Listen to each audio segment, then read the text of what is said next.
Ano pa kayang gawin ng isang 150cc para mag-stand out? Kymco Skytown 150. Kakaibang design. Lakas niya baka Brusco 150cc talaga. Upright seating position, may traction control system, sporty na muffler, futuristic taillight, fully digital na meter panel, charging port na may Type-C ready na. Tignan naman natin kung kasya ang ating Evo Helmet XT300. Kasya. Wala kahirap-hirap. Medyo stiff yung suspension niya. So magugustuhan nyo to sa mga cornering or banking. Abot siya ng Filipino high. May sapat na power for overtaking. Smooth na smooth lang eh, no? ABS na rin siya, kaya for sudden brakes, walang problema. May confidence ka na hindi ka magsisemplang. Meter panel, kitang-kita.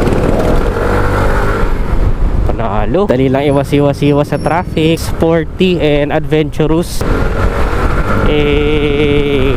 Wow. Preno. No problem. Nire-recommend ko dito for beginners para kung sakali man long term talaga na magagamit ninyo kasi powerful siya compared sa 125cc. Not too powerful na overwhelming para sa mga beginners. Matipid din siya sa gasolina. Mas mabilis ka makakapunta sa pupuntahan mo. Isa to Kymco Skytown 150 sa magiging option ng market na pwede nilang maging daily companion pang araw-araw na mga pinupuntahan. Ayan oh, grabe oh.